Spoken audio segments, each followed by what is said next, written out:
xisbiga moodeel oo ku caana wax u qabadka bulshadiisa danyarta ah lana garab taagan hiil iyo hooba intii awoodiisa gaar ahaan waqtiyada lagu guda jiro bishan barakaysan ee Ramadaanta ayaa wuxuu muddooyinkanba soo waday hawlo samafal iyo gargaar ah oo uu fidinayay dadyowga danyarta ah ee ku nool caasimadda iyo gobolladaba isaga oo u qaybiyay deeq raashin ah oo ay kaga baxaan bisha Ramadaanta haatan oo la soo gaaray gabagabadii bisha Ramadaanta ciiduna fooday nagu soo hayso xisbiga moodeel oo sii wada hawlihiisii samafalka ayaa wuxuu maanta oo khamiista 27 bisha Maaris 2025 akuna beegan 27 bisha Ramadaanta ayaa wuxuu xaruntiisa dhexe ku qabtay xaflad ballaaran oo uu ku ciidsiiyay kagana farxiyay 100 carruur ah oo agoona munaasabadaasi waxaa si qurux badan u soo abaabulay guddiga fulinta ee xisbiga moodeel carruur iyo ciyaarimo kala maarmaan wuxuu guddigu diyaariyay iyo ciyaaro ciyaalku ay ku dheelaan inta lagu guday jiro qaybinta dharka ciida waxaa sidoo kale jeega u dhex socday cabitaan iyo cuntooyin yaryar oo ciyaalku xiiseeyaan waxayna goobta ka dareereen carruurtu iyaga oo farxad la ashqaraarsan waxaana faahfaahin dheeraada inooga haya sida ay munaasabadaasi u dhacday mudane Yuusuf Shide oo kamid ahaa mas'uuliyiintii goobjooga ahayd waxaanu yiri sida tan Bismillahir Rahmanir Rahim Alhamdulillahi Rabbil Alamin wassalatu wassalamu ala nabiyyina Muhammadin wa ala alihi wa sahbihi wa sallam amma ba'd assalamu alaykum wa rahmatullahi wa barakatuh salaanta kadib walaalayaal ilaahay baa mahad leh isku nagu kulmiyay caawa saaxadan ama meeshan سياش سنترال موديل حرونتا دحه حسبيغا موديل عاوا oo aan ku jirno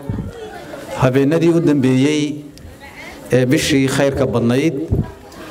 ilaahay noo qadaray inaynu ka mid noqono dadkii sanadkan ilaahay uu gaarsiiyay in markaas aan ku jirno ilaahaas baa mahad leh caawa waxaan iskugu niminay halkan xafladan aan ku soo khatimayno bishii Ramadaan khayrka badnayd xafladan oo aan caawa ay fadhiyaan ilaa dad 110 ah oo agooma oo xisbigu ugu talagalay inuu halkan uu ku abaal mariyo amba uu ku guddoonsiiyo wixii karaankiisa sidaad ognahay walaalayaal xisbiga moodeel waxaa ka mid ah ahdaaftiisa amba dhaqankiisa ka mid ah uu ka dhigtay bal waxyaabada u horeeya in uu bulshadiisa reer Jabuuti danyarta ah hadii ay yihiin dad danyara iyo agoonba in uu la qaybsado waqtiyaasha adag ay marayaan waxaan ognahay waqtiyaasha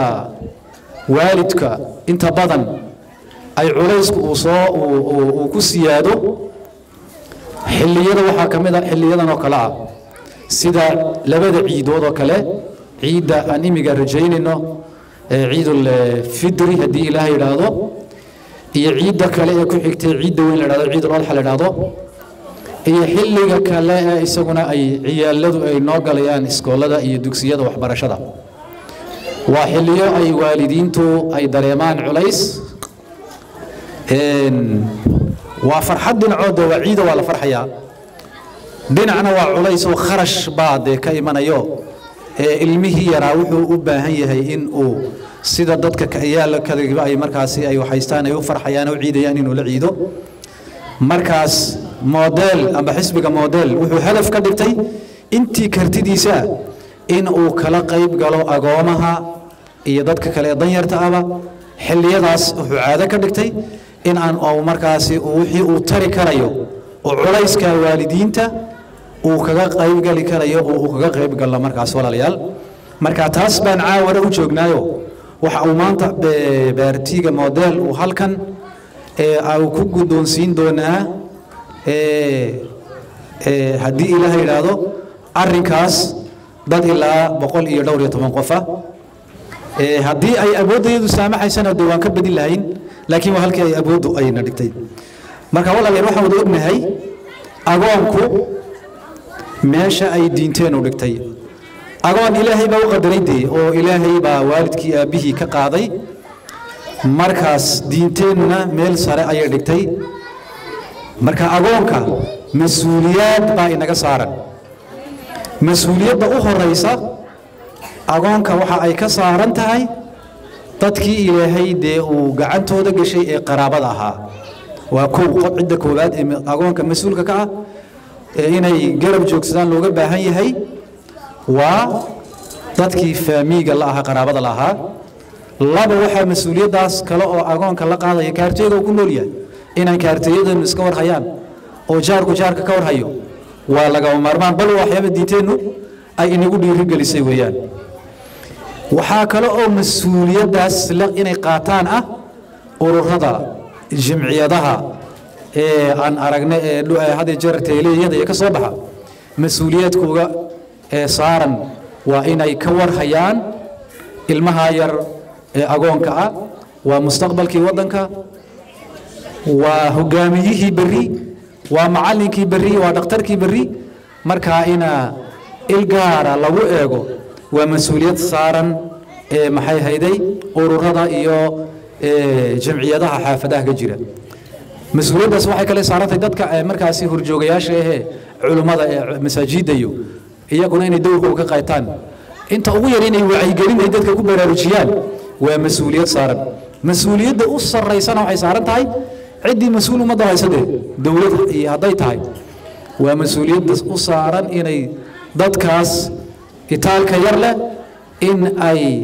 ay ka war hayso ay dusha u ridato mas'uuliyadooda tacliintooda hadday tahay iyo caafimaadkooda hadday tahay iyo noloshooda kale ee baahiyada adduunyada ay hadday tahayba mas'uuliyadda koobaad iyo labaad iyo saddexaadba waxa ay dul saaran tahay cidda mas'uuliyadda u haysa markaasi maamulka iyo dowladda markaa meesha ka jirta agoon dalka laga sheekeynayo walaalayaal maaha male mucaarad iyo muxaafid cid kasta oo wax tari karaysaay waa in ay wax tarto fadliga uu leeyahay waxaan garanaynaa nabiguna calayhi salaatu wasalaam xadiis baa waxa uu ku yidhi saxiixa ana wakaafilu lyatiimi kahaatayni fi ljanna